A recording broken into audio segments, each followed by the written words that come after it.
ओम नमः शिवाय। प्रिय दर्शकों, सूर्य संवेदना पुष्पे दीप्ति कारुण्य गंधने लब्ध्वा शुभम नववर्षेस्मिन् कुर्यात् सर्वस्य मंगलम।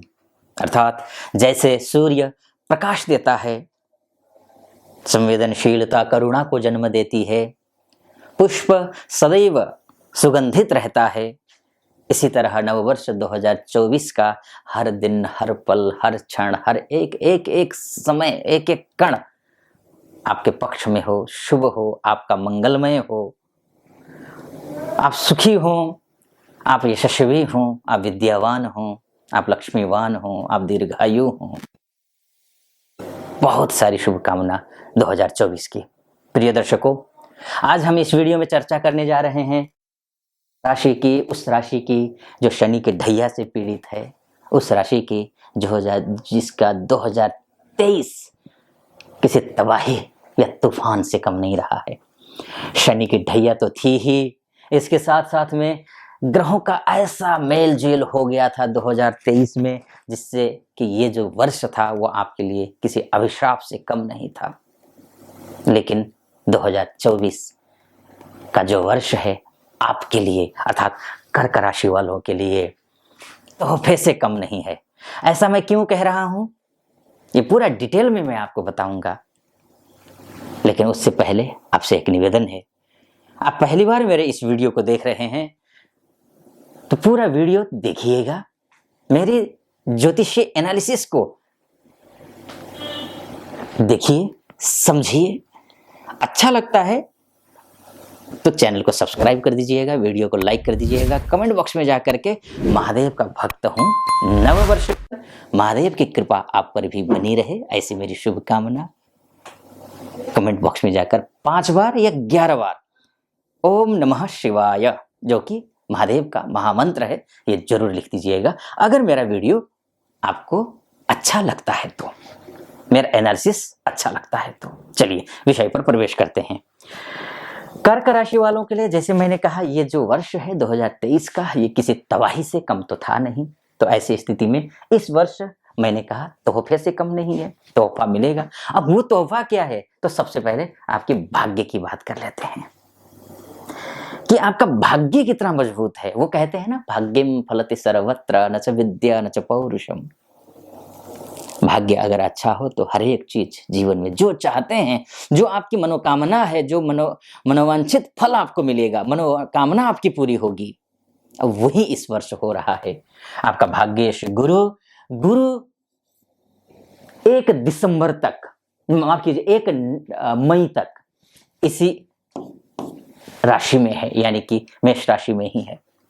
जब 1 मई तक मेष राशि में है, जब तक ये मेष राशि में है, आपके लिए सारे दरवाजे खोल देंगे। यानी कि महीने के वर्ष के शुरुआत से लेकर के 1 मई, यानी कि 5 महीने आपके लिए ऐसे रहने वाले हैं जैसे आप चाहते थे। चाहे प्रोफेशनल लाइफ हो, चाहे पर्सनल लाइफ हो, चाहे आप बिजनेस करते हो, चाहे आप छोटे मझौले या बड़े उद्यमी हो, या फिर आप मैन्युफैक्चरिंग का काम करते हो, आप कंपनी हो आपकी, आप ट्रेडर हो, आप लॉयर हो, आप डॉक्टर हो, या फिर आपने एमबीबीएस किया हुआ है, मार्केटिंग का कर रहे हैं, सेल्स का काम कर रहे हैं। सेल्स और मार्केटिंग में तो कुछ खासी समस्या होती है, और थी ही कर्क लग्न वालों, कर्क राशि वाले, कर्क लग्न वालों के लिए। हर एक क्षेत्र में, चाहे बिजनेस हो चाहे जॉब हो, सफलता तो है। पहले तो ये, और सफलता के रास्ते कब से खुलते हैं? मई तक तो मैंने कहा ही कि सफल होंगे ही होंगे। लेकिन 21 जनवरी से लेकर के जो समय आ रहा है वो आपके लिए बहुत अच्छा है। यानी कि 21 जनवरी जैसे ही आपका कर्मेश शनि, यानी कि मान को देने वाला ग्रह, सम्मान को देने वाला ग्रह, आपके काम की सराहना करवाने वाला ग्रह, आपके कॉन्फिडेंस को बढ़ाने वाला ग्रह, आपका आत्मविश्वास बढ़ाने वाला ग्रह, आपके भाई बंधु नाते रिश्तेदार फ्रेंड सर्कल से आपको सहयोग करवाने वाला ग्रह, जिनसे आप अभी तक वंचित रहे हैं। कर्क राशि, कर्क लग्न है ना आपका, तो ये समझ लीजिए जिसके लिए किया वो आपका सबसे बड़ा शत्रु बना है 2023 में। लेकिन 2024 में नाते, रिश्तेदार, फ्रेंड सर्कल, ये सब आपके पीछे होंगे, आपके पीछे होंगे और आपसे पीछे भी होंगे। आपके पीछे पॉजिटिव वे में होंगे। अभी तक आपके पीछे पड़े हुए थे, लेकिन अब आपके लिए सम्मान का भाव जगेगा उनके मन में। एक तो ये 21 जनवरी से लेकर के 1 मई तक की मैं बात कर रहा था, शानदार है वैदिक ज्योतिष के हिसाब से और नक्षत्र के हिसाब से। हाँ, वैदिक ज्योतिष के हिसाब से मैं थोड़ा सा और क्लियर कर दूं, लेकिन जैसे ही राशि परिवर्तन गुरु करेगा, जैसे ही राशि परिवर्तन करके ये लाभस्थ हो जाएगा, भाग्येश लाभस्थ होना शुभ है। लाभस्थ होकर के पंचम को यानी कि विद्या भाव को देखेगा, अच्छा है। आप रिश्ते में बंधे हुए हैं, लव एंड रिलेशनशिप में जुड़े, शादी करना चाहते हैं, माता पिता नहीं मान रहे हैं, या फिर शादी करना तो दूर की बात है, जो अभी आपस में बन नहीं रही है, किसी बात को लेकर के खटपटी चल रही है। रिश्ते में मधुरता की जगह कटुता फैली हुई है, घुली हुई है। वो कटुता दूर होगी, मधुरता बढ़ेगी, रिश्ते अच्छे होंगे। शादी को बंधन में बंधना चाहते हैं, समय अच्छा है। अच्छा, 1 कदम आप बढ़ाइए आगे, आपका पार्टनर 2 कदम बढ़ाएगा आपको, आपसे सुलह करने के लिए। फिर बात बढ़ाइए और नवंबर दिसंबर में शादी कर लीजिए, क्योंकि नवंबर दिसंबर का जो समय है गुरु का वो शानदार है, क्योंकि गुरु नवम दृष्टि से सप्तम को भी देख रहा है। यानी कि विवाह भी करना चाहते हैं तो विवाह के बंधन में भी बंधते हुए दिखाई दे रहे हैं।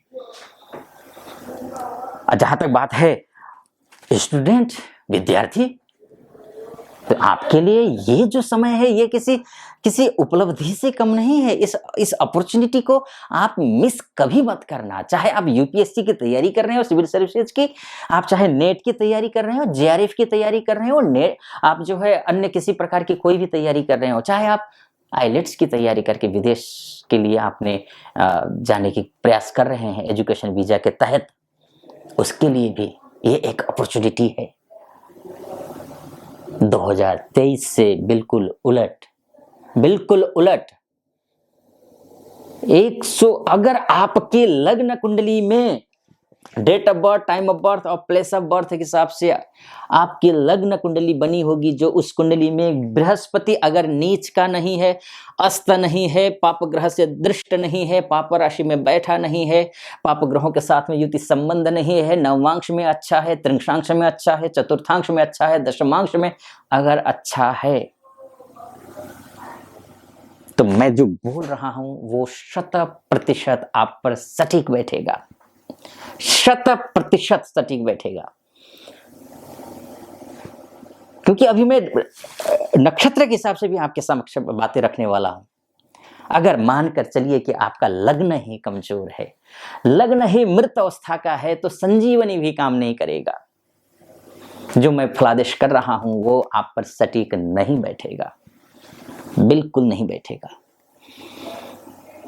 आप गुरु की पूजा अर्चना करते हैं तो संभव है। अगर पहले से ही कर रहे हैं, तुलसी जी पर जल अर्पित कर रहे हैं, ओम नमो भगवते वासुदेवाय इस मंत्र का जप कर रहे हैं, ओम विष्णवे नमः का जप कर रहे हैं, गुरु का जप कर रहे हैं, ओम ग्रांग ग्रीं ग्रौंग सह गुरवे नमः इस मंत्र का जप कर रहे हैं,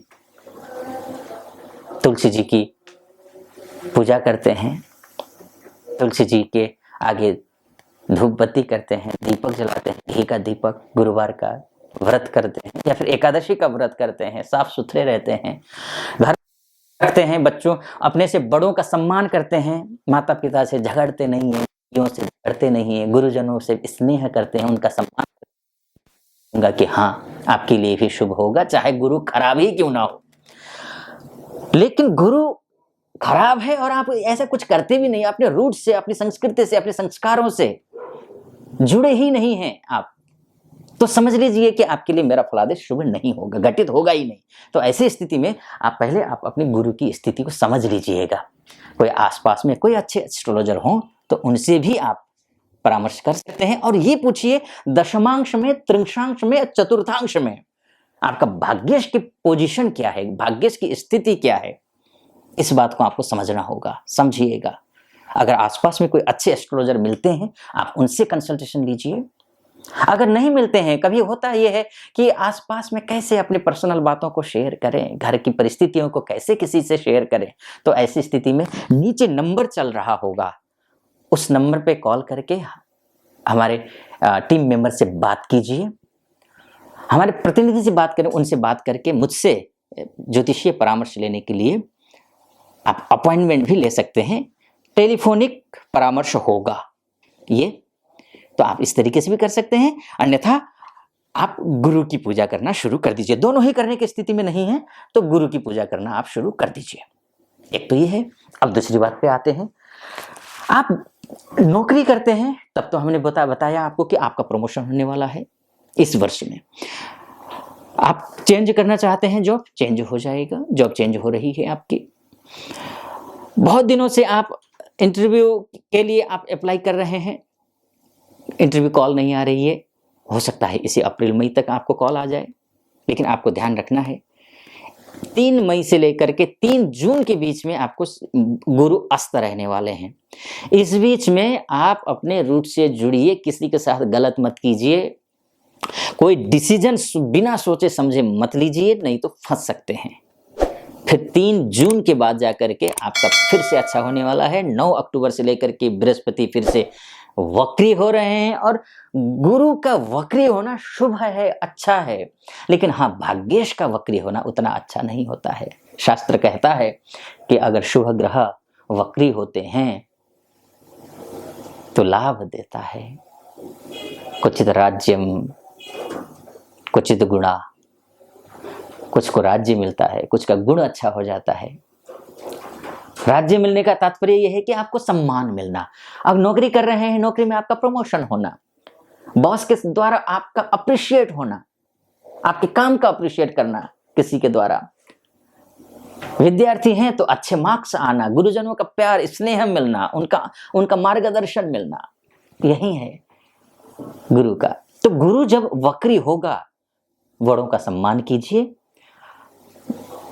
नौकरी करते हैं बॉस से अप्रिशिएट मिलेगा, जो बिजनेस करते हैं तो आपके क्लाइंट से आपको अप्रिशिएट मिलेगा, यानी कि अच्छा होगा। लेकिन हाँ, गुरु वक्री होना, भाग्येश गुरु वक्री होना अच्छा है। चेष्टावली होता है, चेष्टावली होने का तात्पर्य है कि उच्च के समान फल देता है। लेकिन भाग्येश का वक्री होना थोड़ा सा शुभ नहीं होता है। अब थोड़ा सा में कंफ्यूज मत होना कि आचार्य जी ने डिप्लोमेटिक बात कर दी, अच्छा होने का कह दिया, लेकिन फिर खराब, थोड़ा सा खराब के तात्पर्य यह है कि आप डिसीजन लेते समय विशेष ध्यान रखिए। बस इतना मैं कहना चाह रहा हूं। नुकसान नहीं होगा, क्योंकि 3 नक्षत्रों में बृहस्पति गोचर करेंगे पूरे साल में। 3 नक्षत्रों में, भरणी, कृतिका और रोहिणी। भरणी नक्षत्र शुक्र का है, कृतिका नक्षत्र सूर्य का है और रोहिणी जो नक्षत्र है चंद्रमा का है। और शुक्र जो है आपकी कुंडली में चतुर्थेश है। अब चतुर्थेश जो और लाभेश, और चतुर्थेश यानी कि शुक्र और गुरु के बीच में रिश्ते तो कतई अच्छे तो नहीं होते हैं।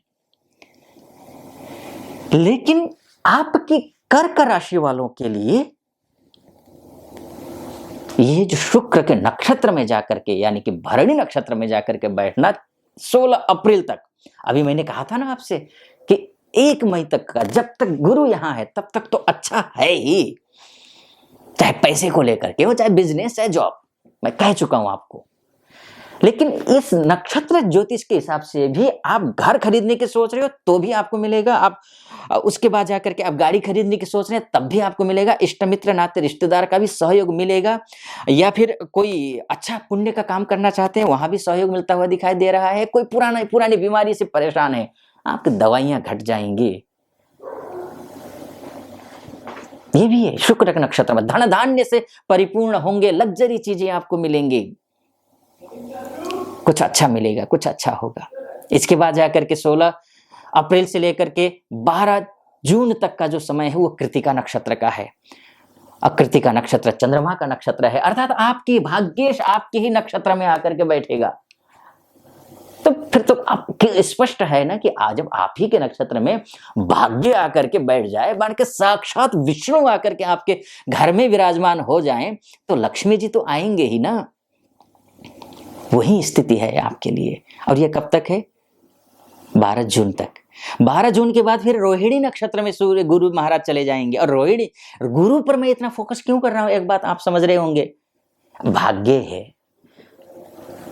भाग्य अगर अच्छा होता है ना, आप देखते होंगे ना कि आपके आस पड़ोस में महामूर्ख पटमूर्ख जिनको कहते हैं, जिनके 2 पैसे की जो है ना उनके पास बुद्धि नहीं है, विवेक नहीं है, वो चौड़े होकर के आपके सामने चलते होंगे। क्यों? बल्कि आप उससे ज्यादा बेहतर हैं, ज्यादा योग्य हैं, ज्यादा सक्षम हैं, बावजूद क्योंकि उसका भाग्य अच्छा होगा, आपके भाग्य अच्छा नहीं होगा। इसलिए कहता हूं भाग्यम फलति सर्वत्र। भाग्य का इस बार भाग्य आपका साथ दे रहा है, और भाग्य क्या क्या आपको देने वाला है इस विषय पर मैं बात कर रहा हूं, इसलिए गुरु पर इतना जोर दे रहा हूं। तो उसके बाद जाकर जब रोहिणी नक्षत्र में जाएगा, रोहिणी नक्षत्र चंद्रमा का नक्षत्र है, यानी कि अब 1 महीना पूरे साल में आपको ध्यान रखना है, मई का महीना 3 मई से 3 जून। उसके बाद जाकर के फिर जैसे ही 16 जून से रोहिणी नक्षत्र में गुरु आ जाएंगे, चंद्रमा का नक्षत्र है, फिर तो अप्रैल के लास्ट तक भी बल्ले बल्ले थे आपके, जून के बाद भी बल्ले बल्ले हैं, मई के महीने में थोड़ी ध्यान रखना है, इतना ध्यान रखना, बस इतना।